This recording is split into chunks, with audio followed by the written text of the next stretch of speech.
Well, welcome everybody. Welcome to St. John Vianney Center's new podcast, Journey to Thrive. I'm your host today, Jim Friend. I'm the Director of Mission Advancement for St. John Vianney Center. And I am here with Dr. Erik Ranstrom, and we're going to be talking today about the Week of Christian Unity. Actually, it's the Week of Prayer for Christian Unity. My apologies. Dr. Ranstrom, welcome. So glad to have you here today. So glad to be here. Thank you so much, Jim. I'm just going to provide a little introduction for you, Erik, for our listeners who may or may not be familiar with you and your background. But Dr. Erik Ranstrom joined the team here at St. John Vianney Center in 2018, and he serves as the manager of the Spiritual Care Department. Dr. Ranstrom holds a Ph.D. from Boston College in theology and a certificate in spiritual direction from the Murphy Center for Ignatian Spirituality at Fairfield University, where he also has lectured since 2014. He's worked as a spiritual advisor in drug and alcohol rehabilitation and as a chaplain in acute healthcare settings, including psychiatric chaplaincy. Erik is trained to give the 19th annotation of the spiritual exercises in daily life. And that was one thing I wanted to ask you about, Erik. Tell us a little bit about this 19th annotation of spiritual exercises. I looked it up and I wasn't quite familiar with it. I see that it's part of the Ignatian retreat in daily life. Yeah, that's right. So through the outpatient department, we're pleased to offer the 19th annotation retreat. The 19th annotation refers to the notes that St. Ignatius gave to directors of the exercises. And in note 19 to directors, he gives the option of offering the exercises over a longer period of time. Traditionally and classically, they're done over 30 days in a silent format. But the retreat in daily life, as you called it, and as it's often called, offers retreatants an opportunity to discover the riches and the graces of this retreat through one's daily life. Excellent. Excellent. Well, I'm going to have to maybe spend some time with that. That sounds like it could be very enriching. I also noticed, Erik, that you're very much attuned to the ecumenical movement. As someone who is a convert to Catholicism myself from my childhood, growing up eventually we moved to an Augustinian parish, which is where I found my Catholic spirituality, or our family did. Tell us a little bit about where that comes from in your own life. Well, growing up in Massachusetts, of course, there's the rich history of Protestantism in that state. And as a Catholic growing up, I would often wonder about, the various churches that, dot the landscape of Western Massachusetts where I grew up. I would often wonder about how, the worship that was happening there and the faith that was taking place in the lives of those people, how all of that was related to what we did as Catholics and who we are as a church. And so I think that interest grew into more of a theological reflection, which also included in my doctoral studies other religions and how to reflect theologically on the church's relationship to that wider religious diversity, but also that near and intimate diversity within the Christian tradition. It's fascinating, as a young person going through kind of this RCIY, they called it at the time, process. I was fascinated to really go a little bit deeper from a Protestant background, moving into Catholicism, kind of where these traditions came from. I found that interesting. And now, as a diaconate candidate, I've gotten to go obviously even further, even deeper, and really feel a stronger connection to my faith through our Catholic tradition. So, but I look forward to celebrating that with you in this week for prayer for Christian unity. It certainly is something I think that that we need as a church, and certainly as a church, and even as a society. There's never been a time I think, at least in my adult life, when I felt like we were more divided on different topics and issues. And so this week of unity just seems so appropriate. Before we get into that, though, Erik, maybe you could tell us a little bit about the spiritual care department here at St. John Vianney Center, a little bit about the role that your department plays. So the role that we play is to offer each resident an opportunity to discover how God is at work in their lives right here at St. John Vianney Center. Through the therapeutic journey, there are lots of opportunities for learning more about yourself, for growing and healing, changed ways of life. And we believe that God is at the center of that. And the Holy Spirit is driving that transformation and moving the person from, from brokenness and confusion to new life and hope. So it's really a participation in the Paschal mystery that we observe and celebrate along with the residents who are growing Mhm. toward God with us. What That's wonderful, and I'm sure you see just some beautiful transformations that happen when our residents come to the center, perhaps at maybe one of the lowest points in their life, and trying to find again that rekindle that spirituality, that vocation that drew them into ministry. I'm sure you've seen just some beautiful transformations among our residents. I certainly have, and we have as a department, along with Nancy Santa Maria and Deacon Dan Giblin. We're privileged to see God working in the lives of these people from our vantage point as vantage points as spiritual advisors. And I would have to say that appropriately, given the emphasis on faith during the week of prayer for Christian unity, since faith is what we all have in common. Mhm. It's faith and trust that God is with the person, that allows them to endure some of the struggles of those early days and weeks of treatment. Yeah, absolutely. So, Eric, share with us a little bit about the Week of Prayer for Christian Unity. And let's just start maybe with a brief history of the origins of the observance and the ecumenical movement. So the origins of the Week of Prayer for Christian Unity begin with the very first observance of the week in 1908.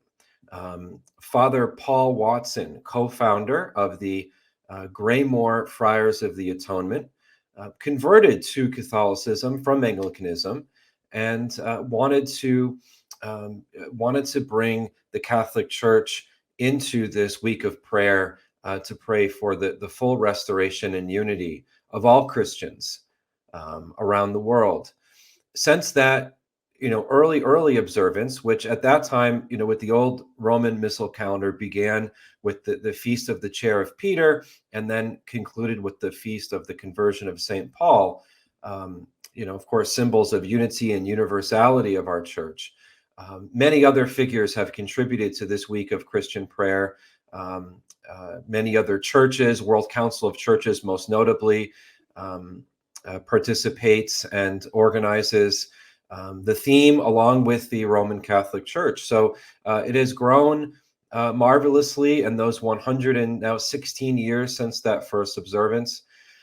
But to speak more to the ecumenical movement, we could say the ecumenical movement really begins in a way with the Gospel of John, chapter 17, which has always been the favored and treasured gospel of all ecumenists. Jesus's high priestly prayer that all his followers live as one and love each other. Excellent, excellent. And as I said before, there's certainly, especially as we move, I think, into a presidential election year, and we think about all the divisiveness that we have on different sides. There are certain things that bring us together, and certainly our faith is at the core of that. And so, hopefully, this week can be a time for us to join together in prayer and pray for many things. Certainly, peace in our world and unity in our own country, but. Some might wonder why we've been discussing the week for prayer for Christian unity on this podcast, and maybe what it might have to do with our mission. But I think you answered that it kind of answers it in the theme this year, which is you shall love the Lord your God and your neighbor as yourself. From Luke 10:27, the theme of healthy clergy and spiritual leadership is really an ecumenical issue. Maybe tell us, Eric, how St. John Vianney Center sees this opportunity. Well, we see ourselves as a resource center for all clergy and all professional ministers. most prominently and with a special relationship to Catholic clergy and religious, but we consider ourselves a resource center for all. And so at St. John Vianney Center, we are proponents and advocates for healthy clergy and healthy professional ministers and professional ministry across the entire Christian landscape. You had mentioned that the clergy, healthy clergy, is an ecumenical issue, and we believe that's the case as well. The ecumenical movement really began, we might say, when in the mission countries, those who were being preached, those to whom churches were preaching the gospel, we might say, began to look around at various churches conflicting and disagreeing and sort of being uncharitable toward each other. And this, for potential converts, was a contradiction and a sign of not the church and churches not really living up to their calling. And so, to the extent that healthy ministers anywhere and everywhere are proclaiming the gospel from lives that are healthy, well balanced, at peace, etc., I believe that God is glorified for all of us. Absolutely, and it certainly raises the awareness for all of us, both Catholic and Protestant and other denominations, to support our clergy. Because and not just our own clergy, but the church ministers of all Christian denominations, because they have a tough job, and in many cases they're understaffed or maybe have no staff, and they're working on their own with volunteers. And so it is a time for us of all faiths, I think, to really rally around them and thank God that we have men and women who are dedicated to serve us and to perpetuate the faith and continue the gospel today. Eric, If I maybe, could just add to that, Jim, yeah, sure. we've learned that clergy and professional ministers experience the same challenges Yeah, across various ecclesial and confessional traditions. And so there's great value in recognizing that and allowing that to be a point of ecumenical cooperation and ecumenical unity. I think the theme of this year's Week of Prayer for Christian Unity, which was prepared in conjunction with both the World Council of Churches and the Roman Catholic Church, the love of God and the love of neighbor, the unity of the love of God and the love of neighbor. So a moment ago, I talked about how healthy clergy, healthy professional ministry glorifies God in its witness, and we might call that, kind of the loving, the neighbor, loving the neighbor who is in the world. But we could also say that unity of love of God and love of neighbor also happens within and across the Christian tradition. Jesus's prayer in the Gospel of John, chapter 17, is also a prayer for the unity of love. And to the extent that we want what is best for our Christian brothers and sisters who are clergy or professional ministers, that is also a sign of our love for each other. And I think that that's often times perhaps not as emphasized, that ecumenism is about also drawing together in the bonds of charity with and toward our Christian brothers and sisters across the world. Well, and speaking of charity, I think there are so many ways in which our missions are aligned and even parallel to each other. And I think of all the social service ministries that are out there. We certainly have Catholic Charities, but I know that there are many Christian thrift shops and other social agencies that serve the poor, the marginalized. And even there are moments when you see Catholic Church and interdenominational churches get together in some neighborhoods, some communities, for the benefit of those who are less fortunate, to try to strengthen the community. And boy, that's a beautiful thing. I have an uncle who was a professional Protestant minister out in Arizona, and he's a wonderful inspiration to me because he's done so much with his life. But at the end of his life, he retired from banking and became and real estate and became a minister. He and his wife, my aunt, for the last 10 years of their life. And they talked about different ways in which they got together with the local Catholic churches around social issues that were common, and to strengthen their local community as one Christian faith. It's really beautiful. Yeah, as Thomas Merton once said, we cannot say yes in all respects, but we can say yes where we really can. Hmm. And I think this week is about saying yes where we really can, which is in worshiping the Father through Jesus Christ and serving our neighbors in a spirit of love um, for the healing of the world. Absolutely. Eric, why don't you share with our listeners a little bit on how St. John Vianney Center will be observing the Week of Prayer for Christian Unity? Well, the Week of Prayer for Christian Unity here at St. John Vianney Center, I think, begins with the recognition of the giftedness of our staff.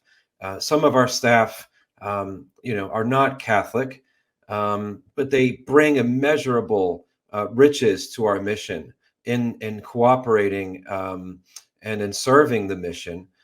They really enhance who we are as a center. And so it's about lifting up uh, the week of prayer for Christian unity is about lifting up that unity that already takes place here among the staff as we collaborate together for the good of the residents and for the good of the church. And so we have some staff related events, prayer service, and other types of events that celebrate the gift of Christian and religious diversity among us and among our mission. We also have a mass for Christian unity that will be celebrated by our chaplain, Father Dave Broshka. As part of that prayer service, the Good Neighbor Initiative, which I believe you're a part of, Jim, will Yep. be highlighted. The theme of this year, the love of God and the love of neighbor. The Good Neighbor Initiative here at SJVC really lives that out in very concrete ways. And the service that initiative provides to the community, to the communities around Downingtown where we are. So perhaps you'd like to say a little bit about the Good Neighbor Initiative, Jim. Yes, absolutely. Well, it was begun a couple of years ago, and it's just a volunteer committee that we have for our employees, and it's headed by our CEO David Schellenberger, and we really have used it to reach out and just kind of spread the good word about the work that we do through volunteerism, through getting involved in local events. We've made doggy treats for the SPCA. We've volunteered at local parish festivals. We're actually having a blood drive next month because we heard of the shortage, the national shortage for blood. Different ways in which we've brought little gift baskets to some businesses just to thank them, and different nonprofits to thank them for their good work.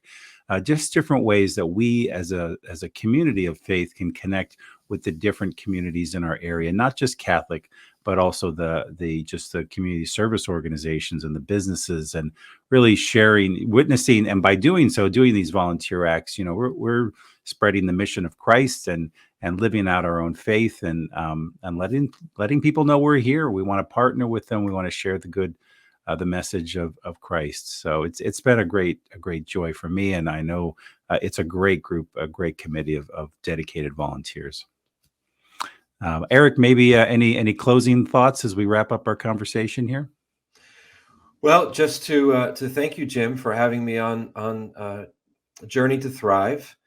I look forward to celebrating the week of prayer for Christian unity here at St. John Vianney Center. I think it's a special place to celebrate that week, both among the staff and as an invitation for us as a center to embrace and welcome the ministerial and wellness needs of all clergy. Absolutely. It's Absolutely. it's a beautiful unfolding of the mission in this ecumenical direction. Well, Eric, thank you for being our first guest on our new podcast, Journey to Thrive. I do appreciate the time that you spent with us today, and the wisdom and the background, especially around this special week that we'll be celebrating all over the world.